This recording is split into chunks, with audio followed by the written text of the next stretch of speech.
Dementia residents have a lot to learn and a lot to orientate to coming to live in dementia facilities. But by far the hardest thing that most dementia residents find to orientate to is finding their room, especially if it's at the end of the corridor. They could be having to walk 40-50 metres to find their room, and that's often 4 to 5 times the distance than what they had to walk in their own home. So it's a huge distance. And then of course, once they get to the end of the corridor, can they find their room? That's the other problem. So in a typical dementia unit, about 30% of the people on arrival can find their room, but the other 70% are disorientated. But with door identification and with practice, that number can double. Up to 80% of dementia residents can get to learn where their room is with door identification and practice. And it's really important because it's such a stressful exercise trying to find your room, especially if you have to walk that long distance up the corridor. And the reason why it's difficult, just to name a few reasons here, I mean, it's different for everybody, of course, according to their capacity, their ability, their fitness, their health, their resilience, etc., etc.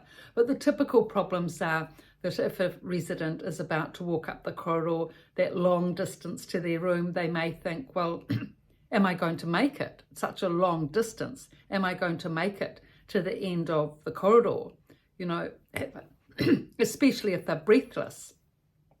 It's particularly difficult to be able to walk that long distance. Or if they've got painful knees or sore joints, then that's difficult. Weight bearing on those painful joints, they may be concerned that someone's going to push them, which can happen intentionally or unintentionally. And then of course the problem of being able to find the room, especially if all the doors are white, cream, and the walls the same colour. It can just be one big long, mundane wall. I mean, it's very difficult to be able to discern which room is theirs and which room isn't. So this is where the all-important practice comes in, and the door identification. The first thing really is to make the door identifiable. Make sure if you can put a slick on the door, make the door a different colour. That's very good for identification. But in particular, the plaque, the sign with the person's name in big letters and the number beside it. That's the thing. And then from there on in, the practice is going along the doors, reading the names and reading the numbers. Just practice that with your family member. Reading the names and reading out the numbers. Now, it's good for cognition, it's good for reading.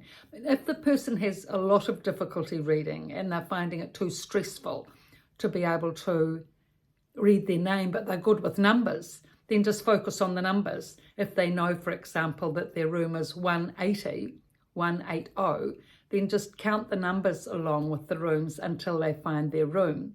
But it's important for them to get an understanding of how many doors they need to go before their room can be found. I mean, make it an identifiable situation. If, for example, your mother's door is 3 doors on the right after the nurse's station, that's quite easy, because as you do the walking practice, you can ask your mother to read the names of the women of those 3 doors and the numbers up to, say, if her room is 3rd on the right, then she's only got 3 numbers to read out. But if it's a really long corridor with 15 doors to the right, that's a lot of doors to have to read. So maybe the better identification is to say your husband, okay, all you have to do is just walk to the end of the corridor.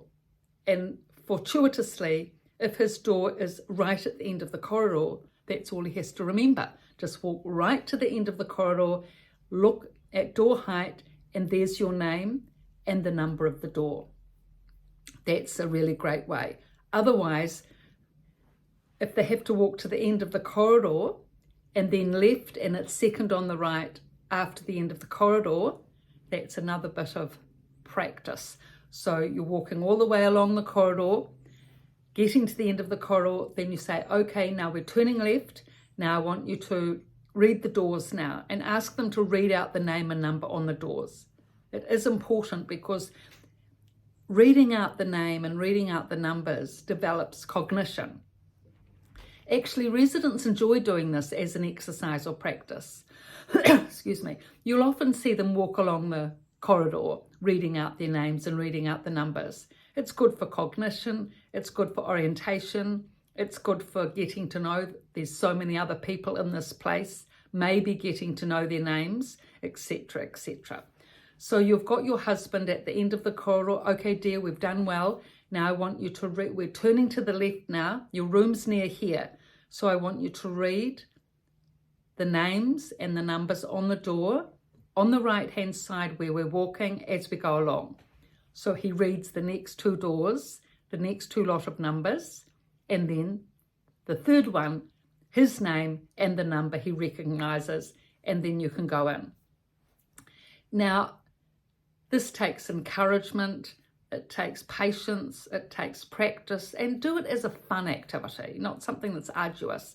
If you're going to be walking with your partner anyway around the walking track, the inner walking track of the dementia unit, which so many people do with visitors, then at the same time as doing that, read the numbers, read the names, and orientate towards the person being able to find their room. I mean, you will work it out as well, what your partner orientates best to, whether it's reading names and finding their room that way, whether it's reading the numbers and finding their room that way, whether it's the colour of the door, whether it's the position in the corridor.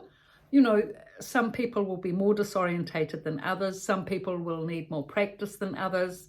There will be good days and bad days, etc., etc. But it's a training and it's practice, and it can be fun, and it's fantastic.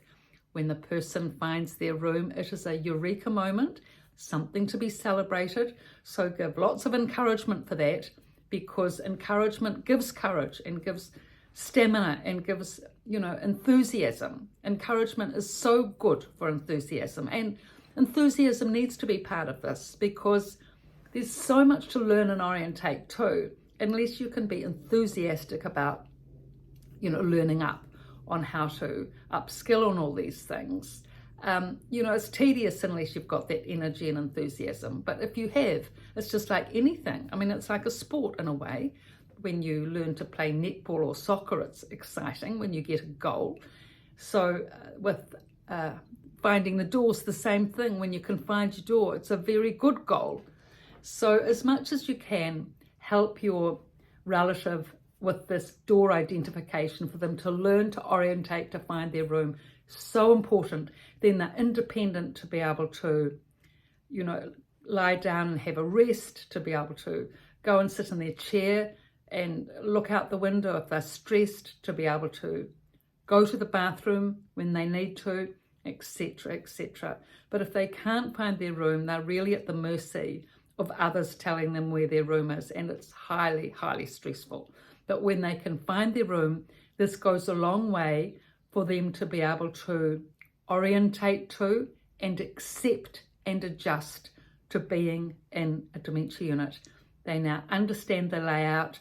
They now understand they have their own room that they can go to and lie down in, which is familiar. And this goes a long way to being able to adjust and settle living in a dementia unit. So I've written these two books, The Resident's Voice from a Dementia Unit and The Resident's Rise from a Dementia Unit, with all these techniques are written in detail in these books. So if you're a reader on Amazon, you can get the books there. Soft copy, hard copy, and ebook is really popular now. And also on my website in the description below, www.pietavalentine.com. So thank you for your likes and your looks and your viewing, everything, and subscriptions. Please subscribe if you find these videos interesting, and pass on the links. Thank you so much.